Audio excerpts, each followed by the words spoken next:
जियो ना, क्या बात है। वाह वाह वाह, बहुत खूब।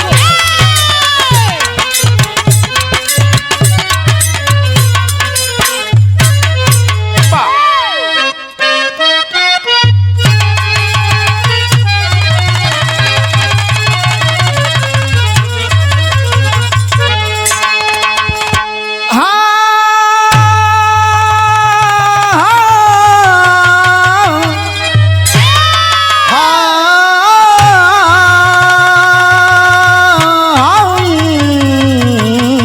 राम।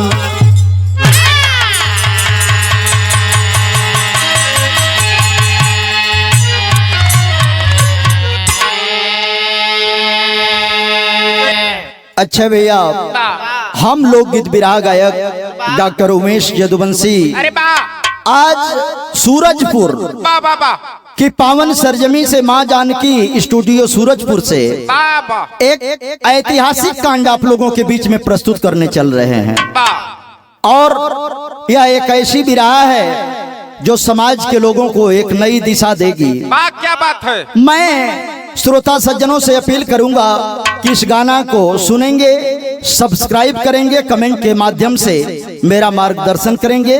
मैं सभी श्रोता सज्जनों, कविजनों और वादक साधक श्रात्तियों के चरणों में कोटि से नमन अर्पित करता हूं। वाह वाह वाह आइए मास्टर साहब भूमिका की लाइन से।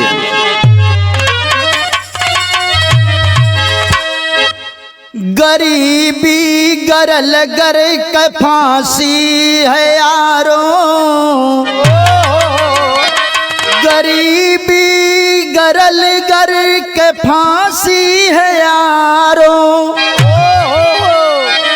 चिन्हते ना गरीबी भी मुंह मोड़ लेते, दिल की होती गरीबी नरम आईना, जो बजर चोट देकर कभी तोड़ लेते, गरीबी एक अभिशाप है जिंदगी में, यारे जानता है वही जो गरीबी को झेला,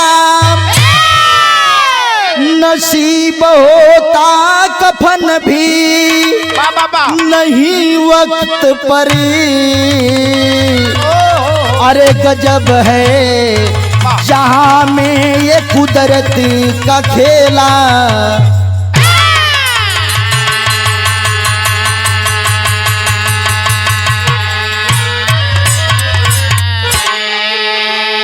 अरे बाबू, विरहा में कवि जी कहते हैं कि गरीबी एक अभिशाप है और गरीबी को वही व्यक्ति जानता है जो गरीबी में जीवन जीता है।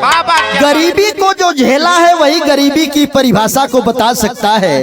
यहाँ पर आदरणीय मुसाफिर कवि जी एकदम लइकन वाली अब बड़ी मिजाजी हो तो पुरान कव्वाली लेकिन एक रिमिक्स कह देले हूँ। कवि जी का संयोजन बढ़िया बा। आई आशिकन बदे लिखत हो कैसे मास्टर साहब तनी बनाई के आवा।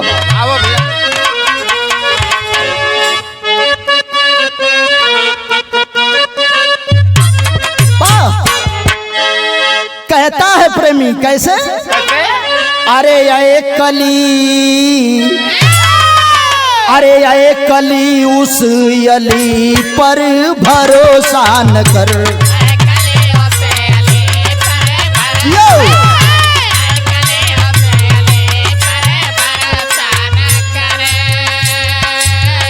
धोखा देना ही जिसने सदा सीख दिया,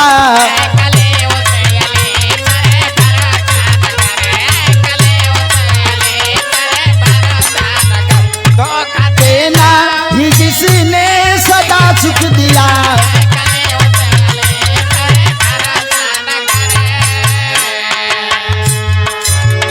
खत लिखा था, खत लिखा था किसी और के नाम से,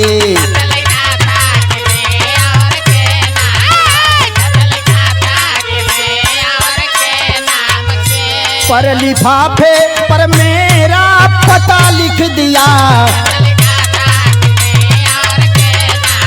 यो लिफाफे पर मेरा पता लिख दिया।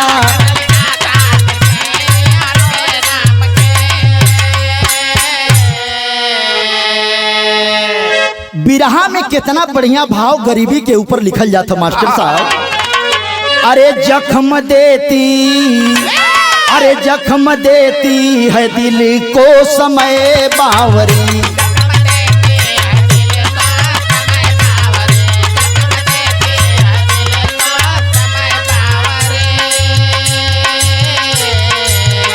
रंग राजा सभी को नचाती समय।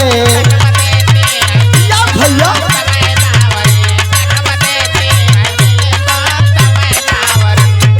राजा सभी को नचाती समय।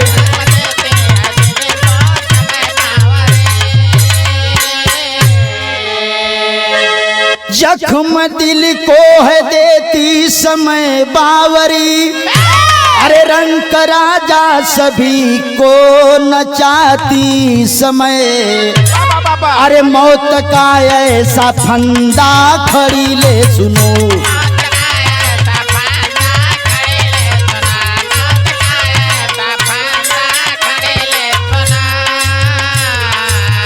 मौत का ऐसा फंदा खड़ी ले सुनो।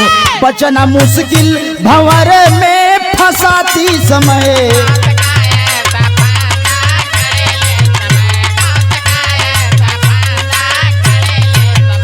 बचना मुश्किल भंवर में फंसाती समय।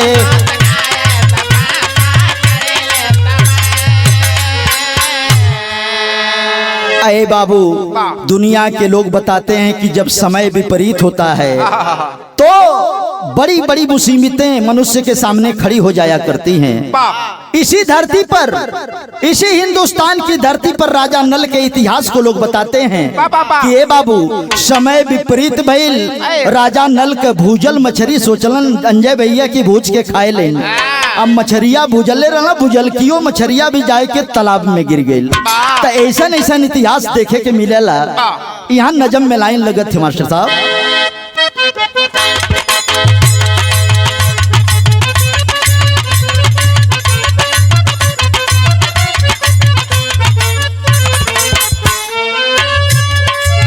समय की चोट से पत्थर को पिघलते देखा। समय की चोट से पत्थर को पिघलते देखा। सूल को फूल के सीने में तो चुभते देखा।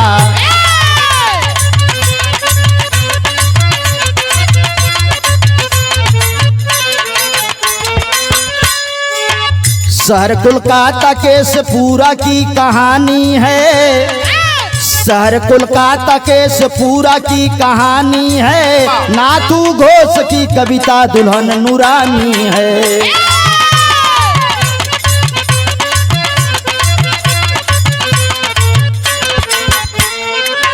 केवल परिवार में चुन्नी सूरज दुलारे थे। गोद में शीला बिटिया विधना ने संवारे थे।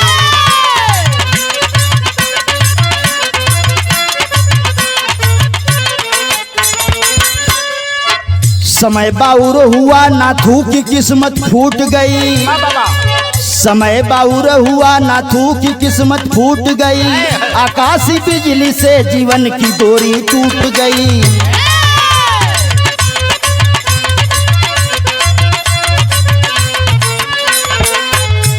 जीवन की कश्ती देखा फंस गई है दलदल में।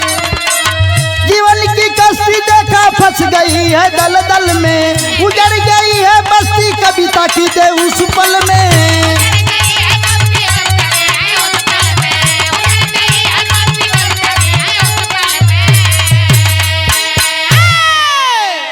ए बाबू, यहाँ से हमारे कहानी की शुरुआत है। कोलकाता के केशपुरा मोहल्ले से कहानी की शुरुआत होती है। ए बाबू, केशपुरा मोहल्ला में रहे वाला नाथू घोष, जेकरे पत्नी का नाम कविता देवी बतावल गया। कविता देवी के 3 संतान, एक लड़का का नाम चुन्नी घोष, दूसरे लड़के का नाम सूरज घोष और एक लौती बिटिया जिसका नाम शीला घोष बताया जाता है। जैसे हमारे उत्तर प्रदेश में यादव बिरादरी के लोग यादव जाट तमाम नामों से जानते हैं, वैसे कोलकाता में यादव बिरादरी के लोगन के लोग घोष नाम से कहल जाला।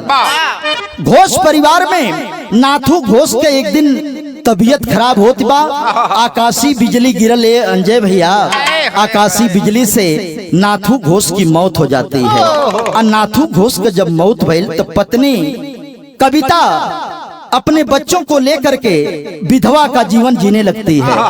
गरीबी बा, लेकिन गरीबी में कहल जला कि गरीबी में तो बड़ा अच्छा अच्छा लोग अपनी परछाई भी साथ छोड़ देती है। ए बाबू, गरीबी का परिभाषा हम बतावत हैं कि अपन परछाई भी तब तक साथ देले जब तक उजाला हो, तो दूसरे से अपेक्षा का करवाए अंजय भैया। यहाँ बिरहा में गीत लगत है, माता बहन का स्पेशल गीत लगत है मास्टर साहब। जो वाह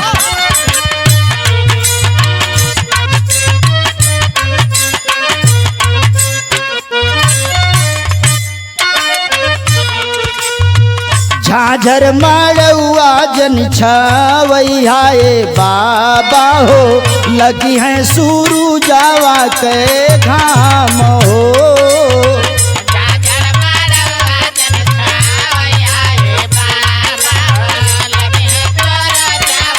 तैयारी में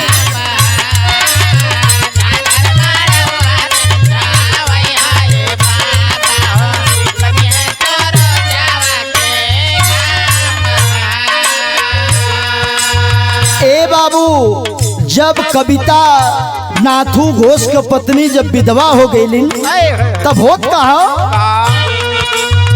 विधवा हो गईली प्यारी कविता बंवरिया हो, विधवा हो गईली प्यारी कविता बंवरिया हो, गईले से नूरावा धोवाए हो।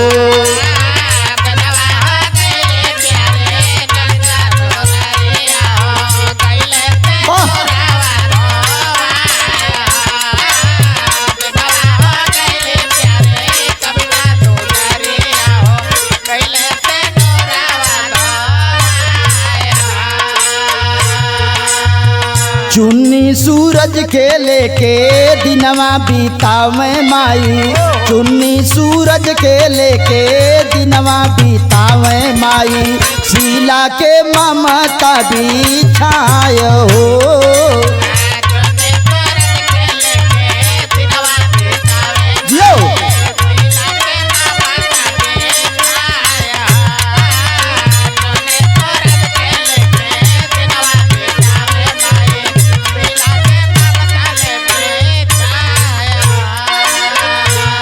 ए भैया, जब कविता की मांग का सिंदूर धो दिया जाता है, मांग का सिंदूर धो आ गए, माई दोनों लड़कन सूरज और चुन्नी के लेके रोवत है।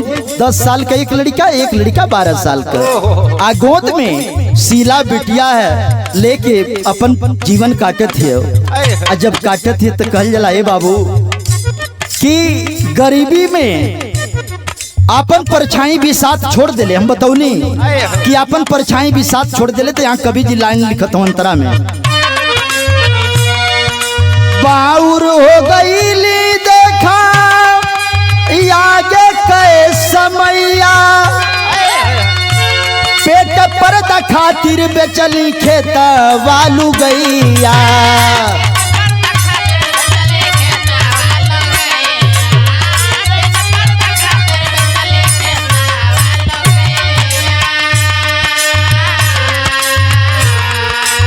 खात पियत खत्म हो गईला धानावा हो, खात पियत खत्म हो गईला धानावा हो, धारा में नैया डगमगाय हो।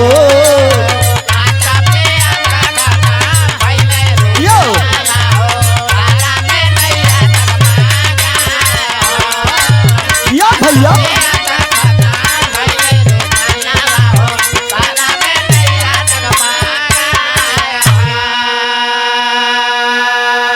अये बाबू, वाह। बच्चों का पालन करने के लिए कविता के पास जो 2-4 बिस्वा खेत था, अपने पति की हैसियत को, पुश्तैनी जमीन को बेच करके बच्चों को पालने लगी। ए बाबू, कुछ दिन तक खेत बेचने के बाद खाना पीना का खर्च चलल पाल ले लेन, लेकिन जब वो धन उड़ाए गयल तो धारा में उस विधवा, अभागन विधवा की जिंदगी की नाव जो है डगमगाने लगी। और जब नाव डगमगाए लगल तो यहाँ बिरहा जगत में ओम प्रकाश यादव जी के जवानी का गीत लगे थे मास्टर साहब।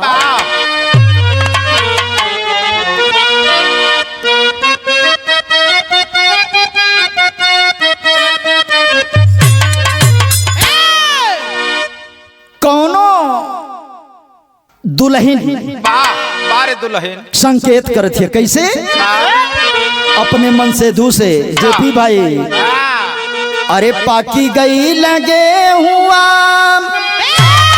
अलका की गईली बालिया खन किरे गौए ना, अरे खन किरे गौए ना, गोरी का खेत खेत चूड़िया खन किरे गौए ना।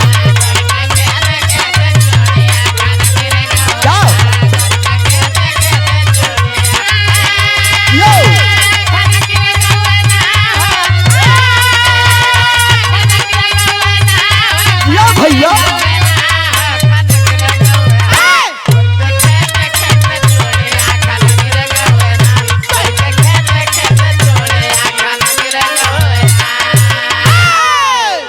ए बाबू, नाथू घोष की पत्नी कविता करती क्या है सारा धन खत्म हो जाने के बाद? कवि जी भाव लिखते हैं, अरे मनवा बिचारी के होला जिया बिसारी के बेगरिया कई के ना, अरे बेगरिया कई के ना, माई खेवली नेवरिया बेगरिया कई के ना।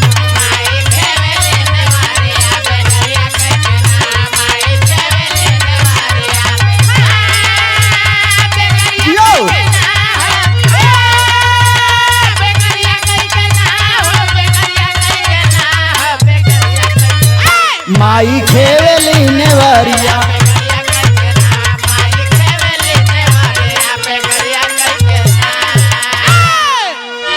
एक दिन कहाल तनी सुनिला बयानवा,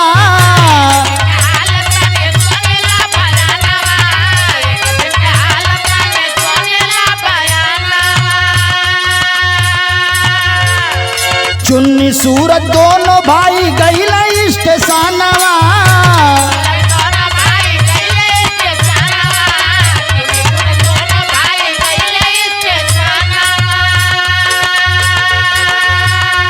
झोलिया पसारी के मांगेला पैसा प्यार से बेगरिया कई के ना, अरे बेगरिया कई के ना, माई खेवली नेवरिया बेगरिया कई के।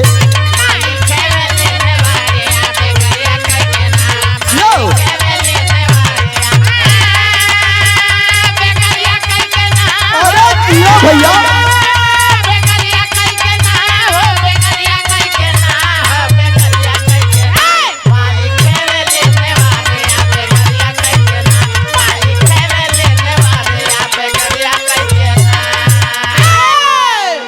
ए बाबू, कविता के पास कोनो चारा जब ना बचल तो लोगन के, मोहल्ला के लोगन के पास है अंजय भैया, विजय नारायण भैया, कविता जो है जा करके बर्तन मांजती है, किसी के घर पर कपड़े धो करके अपने बच्चों का वह विधवा परवरिश करने लगती है। ए बाबू, केहू 100 रुपया दे दे, केहू 50 रुपया दे दे, विधवा अपने बच्चों का पेट पालने के लिए बेगारी का भी काम करने लगी। और जब बेगारी का काम करे थे तो एक दिन कबाद चुन्नी और सूरज दोनों बच्चे जो है स्टेशन की तरफ चले जाते हैं। और जब स्टेशनवा पर पहुंचलन ये भैया आयहर मतारी लोगन के गरे चौका बसन करे बस गई हो तो एक थे घटना घट जाती हो।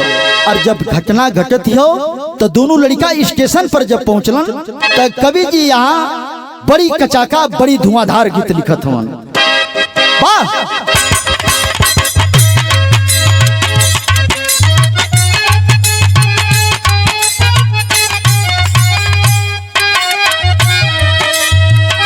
जहिया से चल गईलू छोड़ी के हमके,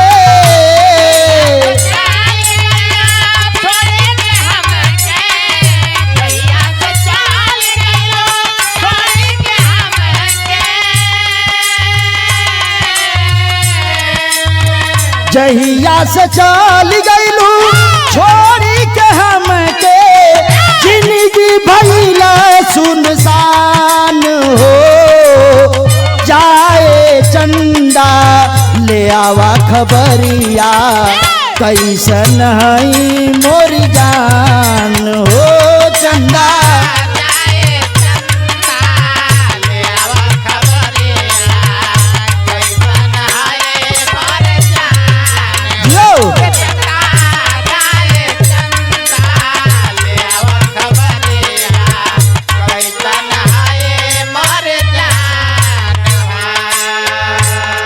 गाना का भाव रहल, लेकिन बिरहा में कितना सुंदर भाव हमार कवि जी लिखत होन। कैसे मास्टर? कैसे? यारे विधवा के सारी परी, विधवा के किस्मत पर गिरल बाबा जरवा,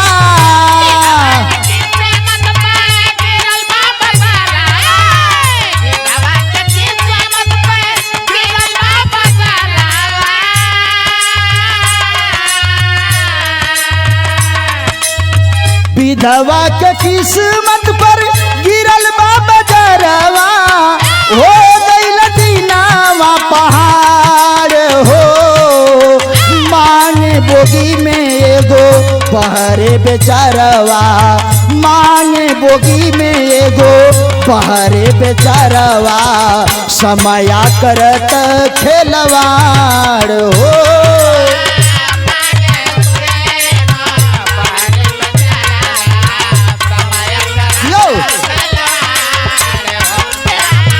मांगे बोगी में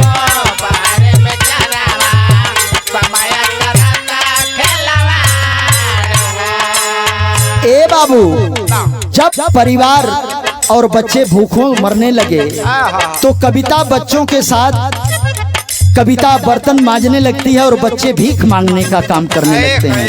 बच्चे भीख मांगते मांगते ए ब्रिजराज भैया एक दिन रेलवे स्टेशन पर पहुंचलन। बड़का लड़का जौने का नाम चुन्नी बा ट्रेन में चली गल, और छोटका लड़का जौन हो सूरज रेलवे स्टेशन के प्लेटफार्म नंबर पर पड़ा रह जाता है। ट्रेनवा में चढ़ले बा लड़कवा, तब एक घटना घटत है। कैसे कवि जी लिखत हो? छूटी गईल गाड़ी देखा चुन्नी रोवत रहले,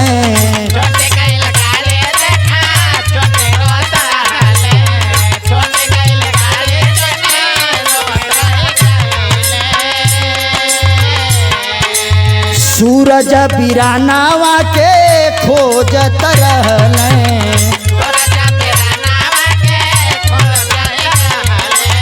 सूरज बिरानावा के खोज,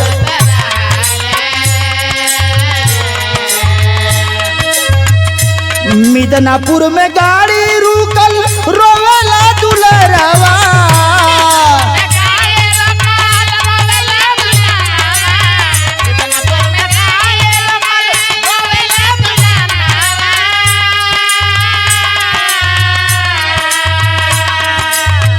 मिदनापुर में गाड़ी रुकल रोवेला दुलरवा, ये कवर बगलिया में ठाड़ हो, मांगे बोगी में एगो, मांगे बोगी में एगो पहरे दुलरवा, समया करत खेलवाड़।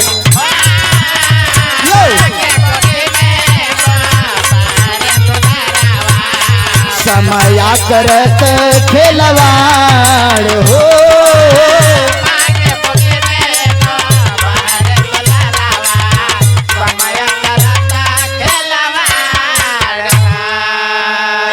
अरे बाबू ट्रेन में जब ही बुलाता है सूरज चुन्नी को, और चुन्नी को बुलाता रहता है, लेकिन गाड़ी स्टेशन से खुल जाती है और गाड़ी खुलती है तो जा करके अगले स्टेशन मिदनापुर में रुकती है। और जब मिदनापुर में रुकती है तो इधर स्टेशन पर चुन्नी अलग रो रहा है और मिदनापुर में रोने लगता है वो सूरज। तो यहाँ कवि जी तेरी में भाव लगत हो परशुराम चाचा के लाइन में तनियावा बाबू तो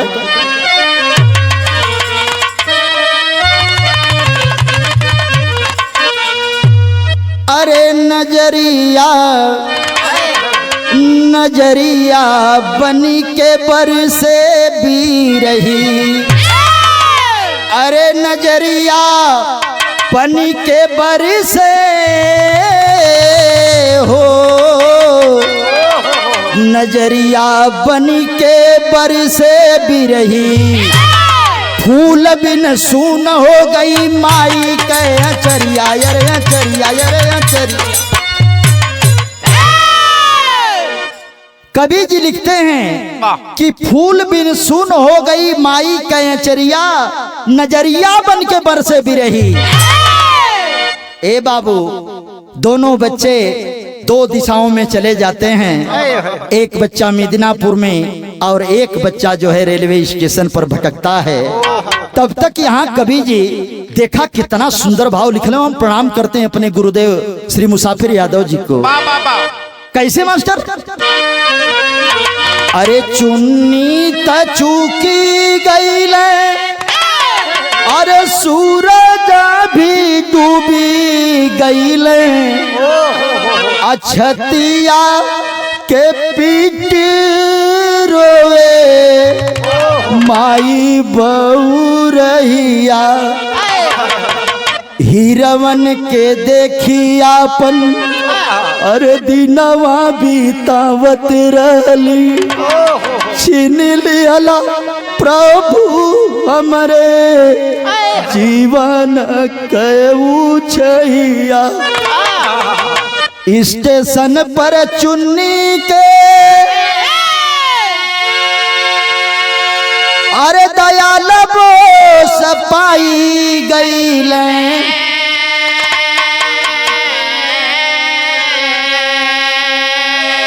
अब भैल सयान डाकू बनी गईले तहिया, अरे मिदनापुर में श्यामा सागरी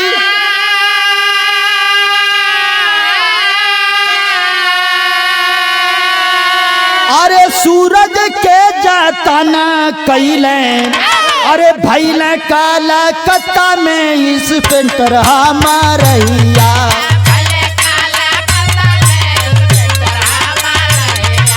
भैल काला कत्ता में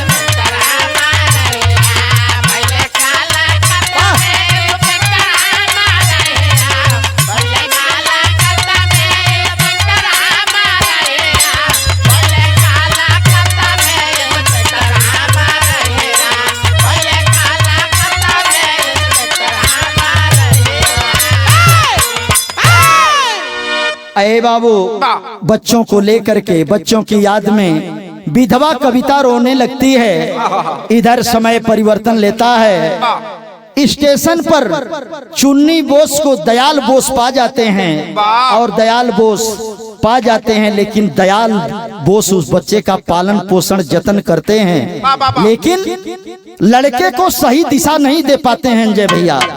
और समय परिवर्तन के साथ वह चुन्नी जो है इलाके का सबसे बड़ा डाकू बन जाता है।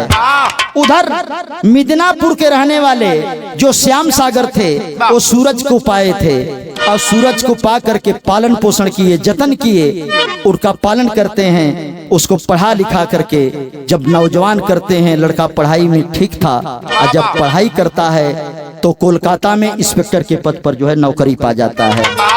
ए बाबू समय का परिवर्तन भयल, एक भाई जो है डाकू बन जाता है और दूसरा भाई जो है कोलकाता में इंस्पेक्टर बन जाता है। और जब बन जाता है तो यहाँ कवि जी विरह में बहुत धुआंधार गीत लिखते हैं।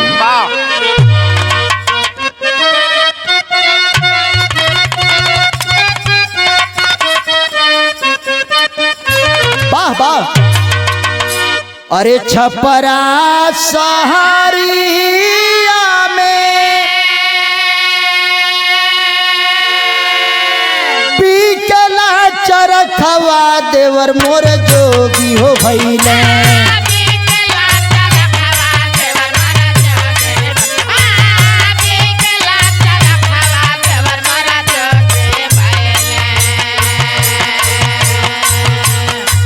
चरखा हो मंगा दाल हरे दार देवर मोर जोगी रे भैया।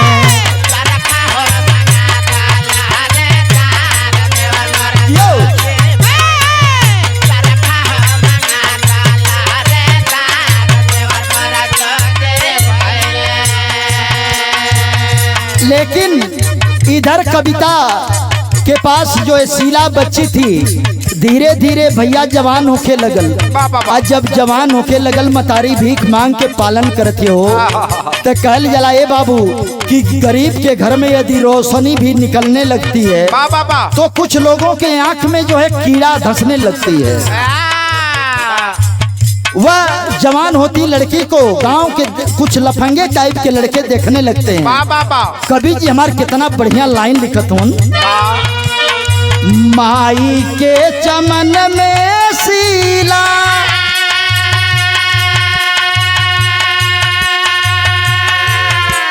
माई के चमन में शीला खिलली जब सुमनवा हो रसलो भी भंवरा।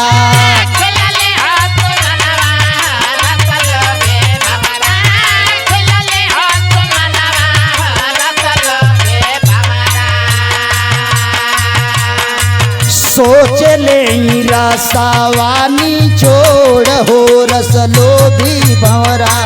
सोच ले रसा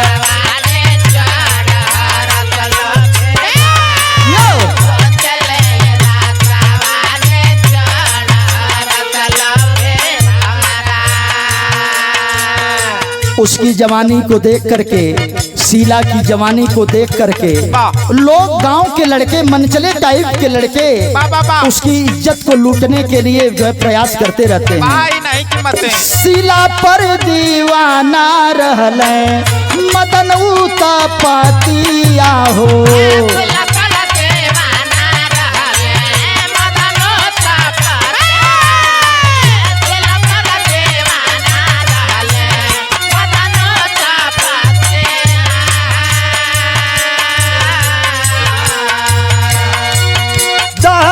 में डलले रहल तहसत में डलले रहल देखा पाजी घतिया हो।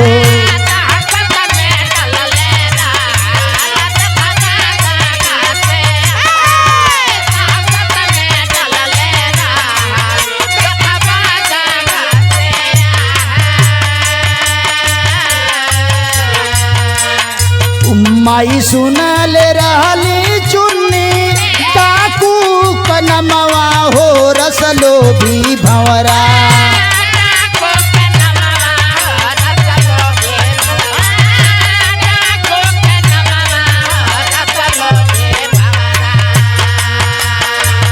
कहली जा विपतिया कयोर हो रसलो भी भंवरा। कहली जा विपति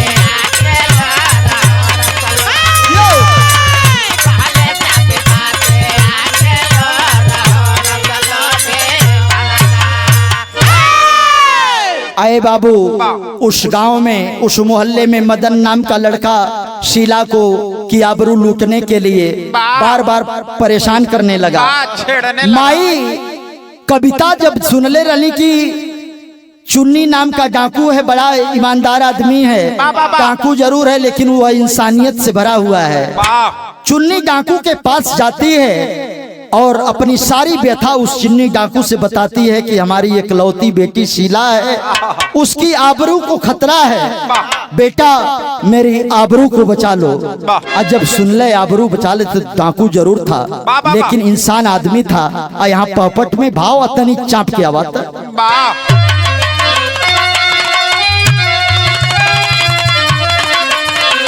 हाय अरे माई पगली अरे माई पगली ना चिन्हली सुगनवा दिनवा पातर बा, तुहरे हाथ में बिटिया कई मनवा दिनवा पातर बा।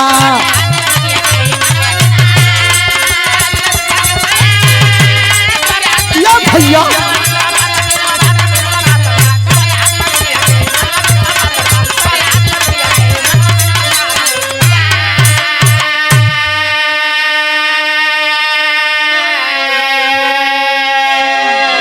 कविता विधवा पहुंचती है चुन्नी डाकू के पास, अर्जी लगाती है, कहती है कि बेटा आज मेरी आबरू को खतरा है, मैं गरीब हूँ बेटा, मेरी इज्जत को बचा लो बेटा। तो हाई देकर के माँ रोने लगती है। तो डाकू जो है इंसानियत से भरा हुआ था, उसने कहता क्या है, वचन देता है, यारे कल आई हम जरूर माई, यारे राखी कै समैया हो, अब बिना बहिन के तरस ले, अरे सुनी मोर कलैया हो, यारे पहिले मारब पापी कै परनवा दिनवा पातर बा, अब तबे बधाई राखी कै बंधनवा दिनवा पातर बा।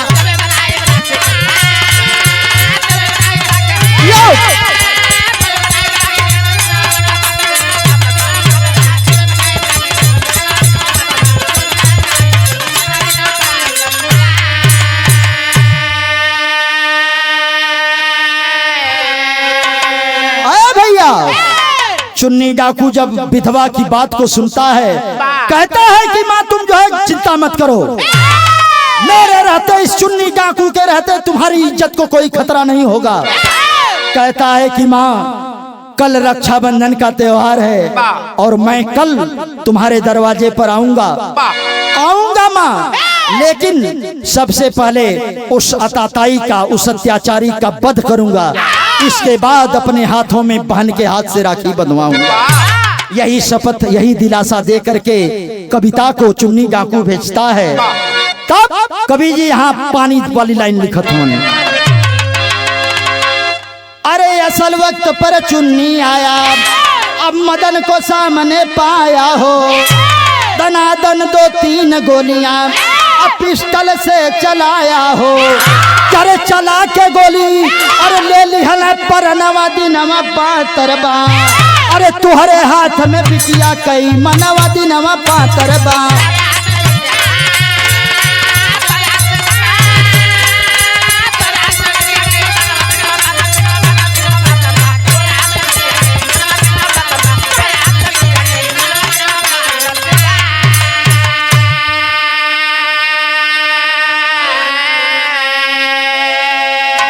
अरे बाबू, कविता के दरवाजे पर चुन्नी डाकू पहुंचता है। जब वहीं पहुंचता है दरवाजे पर मदन नाम के उत्पाती को पा जाता है। जब वहीं देखलक कि मुद्दई दरवाजे पर बैठा हुआ है, चुन्नी डाकू जो है हथियार को उठा लेता है और दनादन 2-3 गोलियां चला करके ठाई ठाई मारता है। ए बाबू, मदन की मौत हो जाती है। मदन का मौत भइल तैहर मतारी जोहत है कि अब चुन्नी डाकू यहाँ लगत है कि हमारी इज्जत लगत लुटाई जाए, यहाँ ना इज्जत लुटाई जाए। लेकिन उस विधवा माँ के पास पहुँचता है चुन्नी डाकू और इधर माँ उस डाकू का इंतजार आंखों में आंसू लेकर के करती है। तो यहाँ कवि जी आला में भाव लिखत हूँ, बिर रसवाला आला लगी।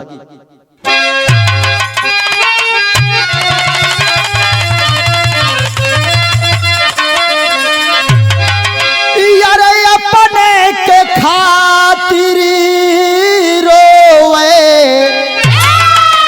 अरे सब दुनिया में, अरे है अरे दूसरे के खातिर रोवे बिरलई नशा।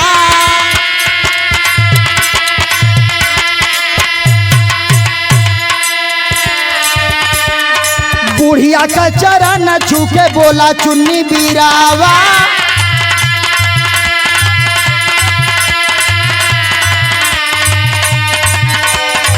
बुढ़िया का चरण छू के बोला चुन्नी बीरावा,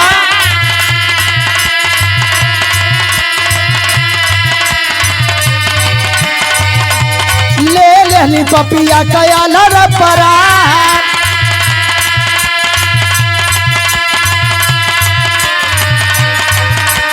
घर बचे पीरा नावा कछु में चरा नावा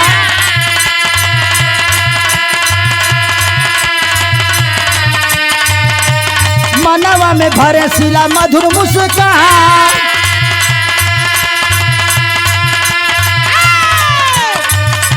रखिया सजाए दिहली पीरम के कलैया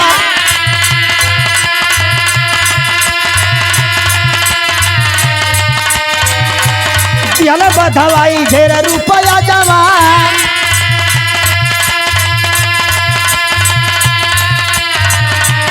इंस्पेक्टर सूरज साथे पुलिस का जवानावा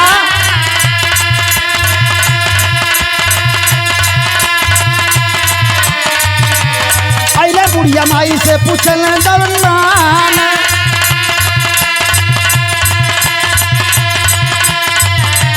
भाग करके चुन्नी छिपा है तेरे घरवा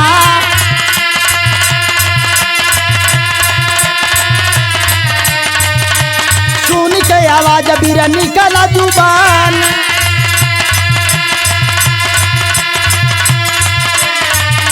अरे इज्जत के लुटेरा मिटी जाई है दुनिया में आया बला के तन से जो खेली है नादान बोला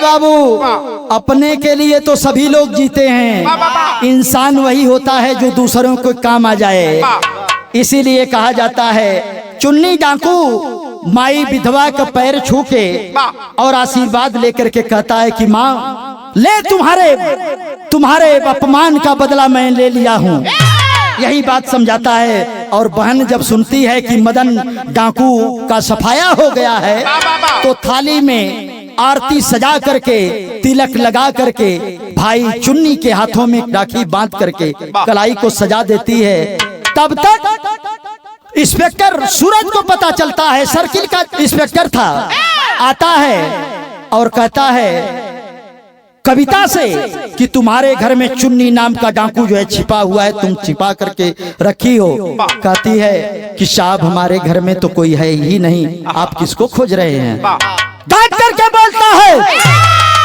कहता है बदतमीज तुम जो है छिपा करके रखी हो तुम्हारे घर में छिपा है अभी तुमको भी नेस्तनाबूद कर दूंगा ए बाबू जब जिसनी आवाज सुनता है कि माँ को जो है अब शब्द का बौछार कर रहा है चुन्नी डाकू पिस्टल लेकर के बाहर निकलता है और इंस्पेक्टर उसको गिरफ्तार कर लेता है कहता है इंस्पेक्टर से कहता है कि इस धरती पर जब तक नारियों के साथ अपमान होता रहेगा जब तक अबलाओं के साथ अत्याचार होता रहेगा तब तक हम जैसे चुन्नी डाकू जो है इस धरती पर अवतरित होते रहेंगे और समाज का कल्याण करने के लिए चाहे जो कदम उठाना पड़ेगा करने लगेंगे इंस्पेक्टर सूरज चुन्नी डाकू को गिरफ्तार तो कर लेता है और जब गिरफ्तार करता है तो बुढ़िया माँ एक तरफ देखती है कि इंस्पेक्टर चुन्नी डाकू को लेकर के जा रही है एक तरफ निगहिया मुड़ल है विजय नारायण भैया जब निगाह मुड़ती है एक तरफ माँ की तरफ चुन्नी डाकू देखता है एक तरफ बहन की तरफ देखता है और दूसरी तरफ कलाई में हथकड़ी लगे हुए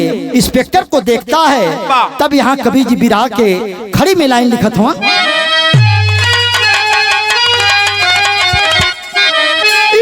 करी है प्रशासनी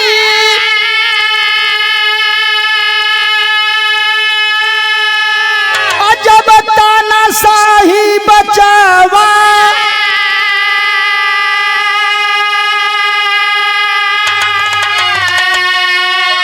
अरे गरीब का लूटी जाई मनवा ये सिपाही बचवा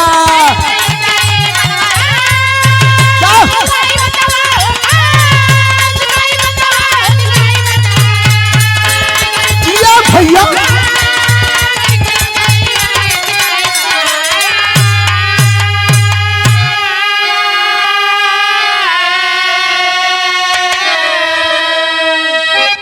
अरे बाबू, वाह जैसे ही कविता की नजर इंस्पेक्टर सूरज की तरफ पड़ती है, और जब पड़ती है और चुन्नी की तरफ देखती है तो माँ के आंखों में आंसू है। तब इंस्पेक्टर से चलते समय एक बात कहती है कविता, कैसे जेपी भैया? अरे दिनवा बिगाड़ दिहल हमरो गोसैया, अरे दुई गो रहला लाल खोई गईल नैया।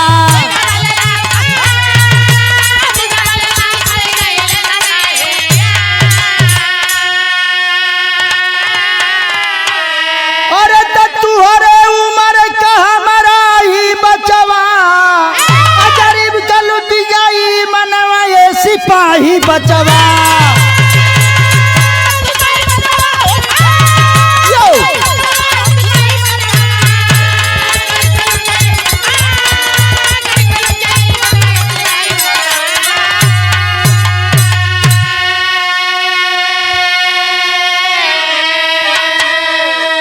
इंस्पेक्टर से कहती है कविता, इंस्पेक्टर साहब हमारे दिन बचपने में बहुत पहले भगवान विधाता ईश्वर ने बिगाड़ दिया। हमार बड़ा खुशहाल जिंदगी रहले साहब। दुई ठे लड़का रहन, एक लड़का का नाम सूरज और दूसरे लड़का का नाम चुन्नी रहले साहब। आई दोनों लड़का हम बर्तन मांगे लगनी, पति कमरे मौत हो गए। ई लड़का दोनों स्टेशन पर गईला, ई दोनों लड़कवा खोई गिलन। नहीं तो आज हमके आज ही दिन देखे के ना पड़त। इंस्पेक्टर के दिल में दया जाती है, सोचता है कि माँ तुम्हारे बच्चों का नाम क्या था?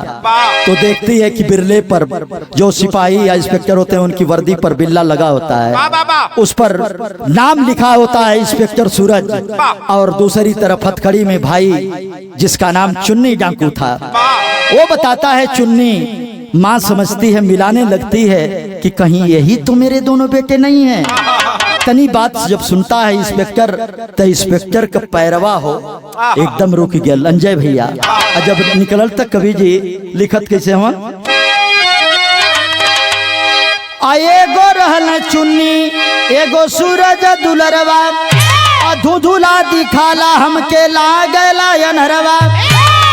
जिंदगी का हो गई तबाही बचवा, गरीब का लुट गई है मनवा ये सिपाही।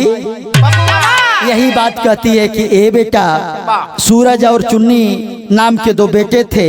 मेरी जिंदगी अब बुढ़ाई की ओर है, मेरी आंखों की रोशनी जा रही है बेटा। माँ पहचान नहीं पाती है, लेकिन दोनों बच्चे अपना परिचय बताते हैं। और जब परिचय बतौना तो असलियत का सामने आवत थी। बाबू उठा के आवा। अरे असलियत के जान रोए गले लपटाई,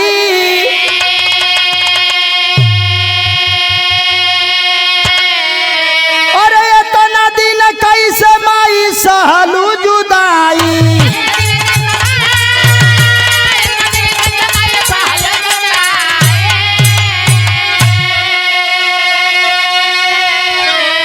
अरे हुआ सवेरा जीवन भय चाही बचवा, गरीब के लुट गई है मनवा ये सिपाही बचवा।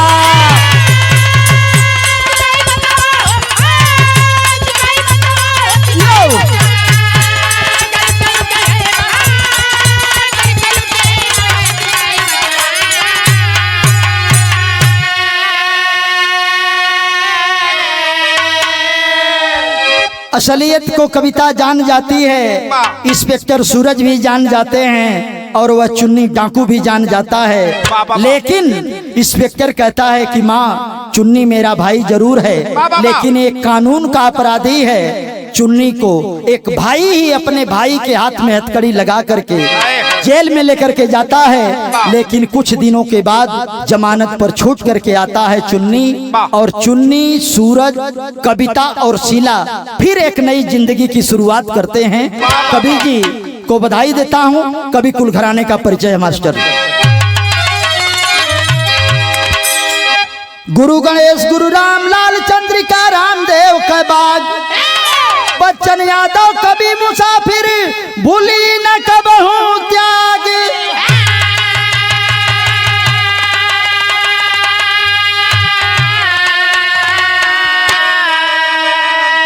नजरिया बनी के बरस बिरही का करम में सरिंकू बिरहा के पुजरिया नजरिया बन के बरसे बिरही